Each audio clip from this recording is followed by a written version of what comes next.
नमस्कार दोस्तों, स्वागत है आप सभी का आपके अपने इस YouTube चैनल पर। दोस्तों, यहाँ पर मैं आप सभी को PSI पुलिस सब इंस्पेक्टर भर्ती के बारे में कुछ महत्वपूर्ण अपडेट प्रोवाइड करने वाला हूँ। और यहाँ पर मैं आप सभी को बताने वाला हूँ कि जिस प्रकार से आप सब जानते हैं कि हाल ही में 2-4 दिन पहले पुलिस सब इंस्पेक्टर की भर्ती का विज्ञापन जारी किया गया था, तो इस हेतु आज दिनांक 9 फरवरी 2021 से इस भर्ती के लिए आवेदन प्रक्रिया शुरू हो गई है। अर्थात जो भी अभ्यर्थी PSI भर्ती के लिए अपना फॉर्म भरना चाहते हैं तो आज से वो इस भर्ती हेतु अपना आवेदन कर सकते हैं। लेकिन यहाँ पर मैं आप सभी को जो जानकारियाँ प्रोवाइड करने वाला हूँ वो ये है कि आप सभी को फॉर्म भरते वक्त किन किन बातों का ध्यान रखना है, और ये आपके लिए जानना अति आवश्यक है, क्योंकि कहीं ना कहीं अगर आप गलतियां करते हैं तो ये गलतियां आपको बाद में जब आपका चयन हो जाता है तो चयन के पश्चात डॉक्यूमेंट वेरिफिकेशन में आपको कई समस्याओं का सामना करना पड़ता है। तो दोस्तों, यहाँ पर आप सभी अवश्य रूप से जान लें कि आपको किन किन बातों का ध्यान रखना है। सबसे पहले तो आप यहाँ पर देख लीजिएगा कि जिस प्रकार से RPSC द्वारा दिनांक 3 फरवरी 2021 को PSI भर्ती का विज्ञापन जारी किया था, और इस विज्ञप्ति के माध्यम से 859 पदों के लिए विज्ञापन जारी हुआ था। ये भर्ती 2016 के बाद आप 5 साल पश्चात 2021 में जारी हुई है। तो सबसे पहले ये जो बिंदु मैं बताने वाला हूँ ये महत्वपूर्ण है कि सभी अभ्यर्थियों को यहाँ पर जो एज क्राइटेरिया दे रखा है उसमें 2 साल की अतिरिक्त छूट प्रदान की गई है। सबसे पहले सबसे महत्वपूर्ण बिंदु यही था, क्योंकि हर वो अभ्यर्थी इस बात को लेकर परेशान है कि यहाँ पर एज का जो क्राइटेरिया है वो अलग दे रखा है, लेकिन उसी के साथ साथ एक पॉइंट में इस बात का जिक्र किया हुआ है कि 2 साल की अतिरिक्त छूट दे होगी। तो वो मैं आपको यहाँ बताने वाला हूँ कि जिस प्रकार से यहाँ पर दे रखा है कि विज्ञापित पदों हेतु विभिन्न वर्गों अन्य विशिष्ट श्रेणियों हेतु आयु सीमा में छूट का प्रावधान। ST और SC, पिछड़ा वर्ग व अति पिछड़ा वर्ग के पुरुषों के लिए 5 वर्ष की छूट अधिकतम दे होगी। सामान्य वर्ग की महिला व EWS वर्ग की महिलाओं को 5 वर्ष की छूट होगी, जबकि ST SC पिछड़ा वर्ग व अति पिछड़ा वर्ग की महिलाओं के लिए 10 वर्ष की छूट दे होगी। तो यहाँ पर सबसे पहले तो जो मिनिमम एज क्राइटेरिया है वो तो 20 ईयर्स हैं, लेकिन मैक्सिमम जो क्राइटेरिया है वो 25 साल, जो कि आपको यहाँ दिखाई दे रहा है कि 1 जनवरी 2022 तक अभ्यर्थी की न्यूनतम आयु 20 वर्ष एवं अधिकतम आयु 25 वर्ष हो जानी चाहिए। लेकिन यहाँ पर अलग से ही एक पॉइंट मेंशन कर रखा है कि शासन के गृह विभाग के पत्रांक के अनुसार राजस्थान पुलिस अधीनस्थ सेवा नियम 1989 के तहत अपवादिक प्रकरण मानते हुए सभी आवेदकों को ऊपरी आयु सीमा में 2 वर्ष की छूट प्रदान की गई है। तो यहाँ पर समझने वाली बात है दोस्तों कि जिस प्रकार से यहाँ पर एज क्राइटेरिया 25 साल है, तो 25 साल को आप +2 करके 27 साल माने, अर्थात जनरल के अभ्यर्थियों को फॉर्म भरने की तिथि में 2 वर्ष की छूट प्रदान करके उनकी एज को 27 वर्ष तक मान्य किया गया है।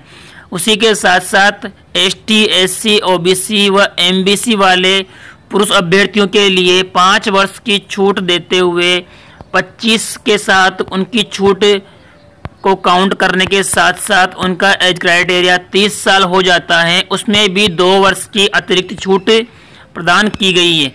उसी प्रकार से सामान्य वर्ग की महिलाओं के लिए भी 30 के बजाय उन्हें 32 वर्ष की एज तक इस छूट में प्रावधान किया गया है, अर्थात 32 वर्ष की एज तक की महिलाएं इस हेतु अपना आवेदन कर सकती हैं।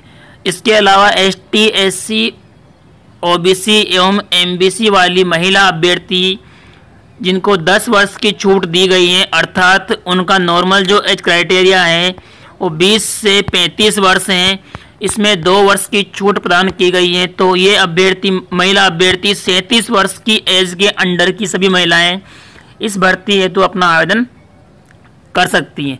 दोस्तों, इसके लिए सिलेबस का कोई नया प्रारूप नहीं आया है, तो फिलहाल जो सिलेबस पुराना वाला है उसी को ध्यान में रखते हुए आप अध्ययन करें।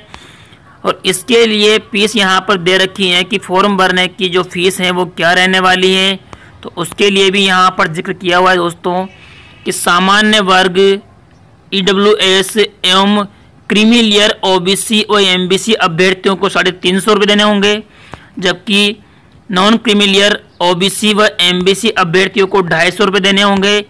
और इसके अलावा ST SC व जिनकी पारिवारिक आय 2.5 लाख से कम है उन अभ्यर्थियों को 150 रुपये देने होंगे।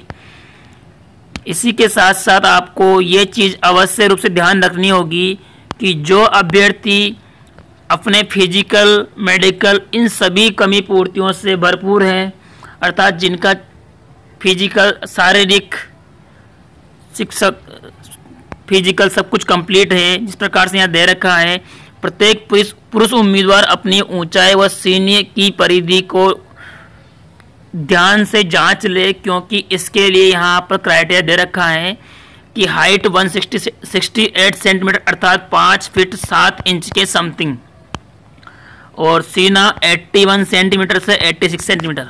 तो ये चीज़ें आपको अवश्य रूप से ध्यान रखनी है, लेकिन इस चीज़ का आप मेजर इशू ना माने, केवल लंबाई का ध्यान रखें। बाकी सीना आराम से आप अगर फिजिकल की तैयारी करते हैं, 4-6 महीने लगातार प्रैक्टिस करते हैं, तो आपका चेस्ट अपने आप 81 सेंटीमीटर से पार हो जाएगा। सिर्फ और सिर्फ आपको अपनी हाइट का ध्यान रखना है। और सभी मित्र जो भी इस भर्ती के लिए अपना आवेदन करने वाले हैं वो फॉर्म भरने की तिथि से ही आप शारीरिक प्रक्रिया, शारीरिक दक्षता के लिए तैयारी करना शुरू कर दें, क्योंकि आपकी रनिंग की प्रैक्टिस, शारीरिक प्रैक्टिस जितनी लंबी रहेगी आपको उतना ही अच्छा फ़ायदा मिलने वाला है। आपको समस्याओं का सामना नहीं करना पड़ेगा। अगर आप डेली 2 से 3 किलोमीटर की दौड़ लगाते हैं तो आपको निश्चित तौर से रनिंग में फ़ायदा मिलने वाला है, आपको समस्याओं का सामना नहीं करना पड़ेगा। पेपर में क्या आने वाला है दोस्तों, ये भी जान लीजिए आप कि पहला पेपर जो होने वाला है वो जनरल हिंदी का होने वाला है, और 200 मार्क्स में से आपको मिनिमम 36% मार्क्स प्राप्त करना अनिवार्य है, जो कि इस बार के लिए बताया गया है। जबकि पिछली बार 40% था। तो आपको जीके व हिंदी दोनों के पेपर में अलग अलग 36% मार्क्स मिनिमम प्राप्त करने होंगे, और उसके अलावा दोनों पेपर्स के मिलाकर एग्रीगेट 40% मार्क्स आपको अचीव करने होंगे। इससे कम मार्क्स वाले अभ्यर्थियों को किसी भी स्थिति में कट ऑफ के अंतर्गत शामिल नहीं किया जाएगा।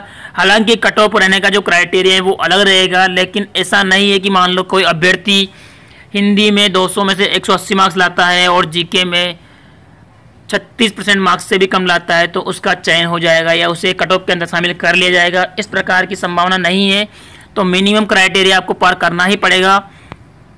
इसी के साथ साथ आपको महत्वपूर्ण बात जो ध्यान रखनी है कि फॉर्म भरते वक्त आपको जिस प्रकार से एसआई की भर्ती में पदों का चयन करना पड़ता है, तो वहाँ पर RAC बटालियन के लिए एसआई एवं IB के लिए एसआई और उसके अलावा फील्ड वर्क के लिए एसआई, 3 तरह से वहाँ पे एसआई पदों का चयन करना होता है। तो पदों का जो अनुक्रम है, जो चॉइस है, वो ध्यान से भरें।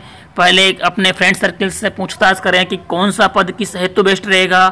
अगर आप आगे पढ़ना चाहते हैं तो आप RAC बटालियन या फिर IB का चयन करें, और यदि आप आगे नहीं पढ़ना चाहते हैं, केवल आपको इसी क्षेत्र में अपना करियर बढ़ाना है, तो आप फील्ड वर्क के लिए अप्लाई करें। सबसे पहले चॉइस के रूप में आप फील्ड वर्क के लिए एसआई के लिए अप्लाई करें। तो इन बातों का आप अवश्य रूप से ध्यान रखें दोस्तों। और उसके साथ साथ यहाँ पर यदि बहुत सारे अभ्यर्थियों के मन में इस बात को लेकर संशय है कि यदि हम फाइनल ईयर में अध्ययनरत हैं तो क्या हम इसके लिए अप्लाई कर पाएंगे, तो दोस्तों जैसा कि पिछली बार विज्ञापन जारी हुआ था उसमें स्पष्ट था कि फाइनल ईयर पास अभ्यर्थी ही इसके लिए अप्लाई करने के योग्य थे।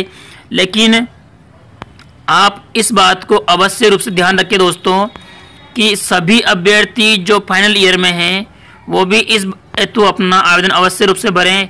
चाहे आपको इस हेतु ये ज़रूरी है कि आपका इंटरव्यू जब होता है, इंटरव्यू के समय आपके समस्त डॉक्यूमेंट चाहिए होते हैं। उससे पहले आपकी ग्रेजुएशन कंप्लीट हो जानी चाहिए। आप अभी क्या कर रहे हैं इससे आपको चिंता करने की कोई ज़रूरत नहीं है।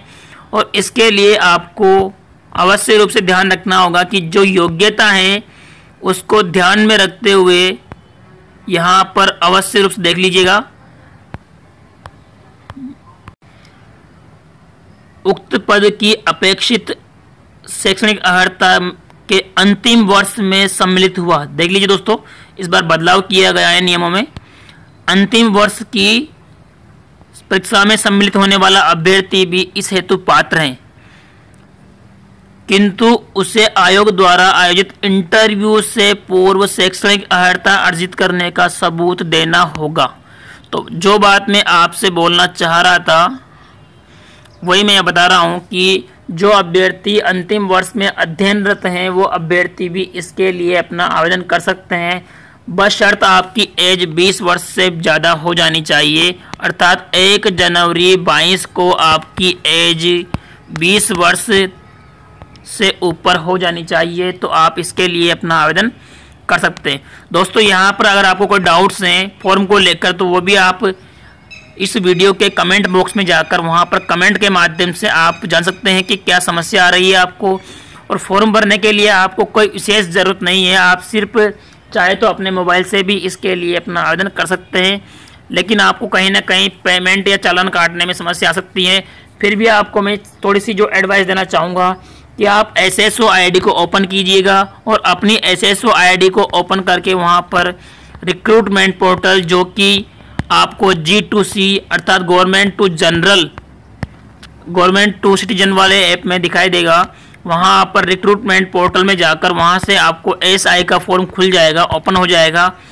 उससे आप अपना SI का फॉर्म अप्लाई कर सकते हैं। इसके लिए आपको ज़रूरत नहीं है कि आप ई-मित्र पर जाएं, लेकिन ई-मित्र पर जाने से आपको ये सुविधा रहेगी कि आपको गलतियों की संभावना कम से कम रहेगी, क्योंकि कहीं ना कहीं अपन फॉर्म भरते वक्त थोड़ा ध्यान चूक जाते हैं, कहीं ना किसी चीज़ की थोड़ी जानकारी कम होती है तो अपन वहाँ पर गलतियाँ कर बैठते हैं। तो आप अवश्य रूप से ध्यान रखें कि गलतियाँ ना करें और सावधानी को बरतें दोस्तों। और आगे भी इसी प्रकार की महत्वपूर्ण अपडेट्स के लिए आप सभी दोस्त हमारे साथ इस YouTube चैनल पर बने रहिए। धन्यवाद दोस्तों।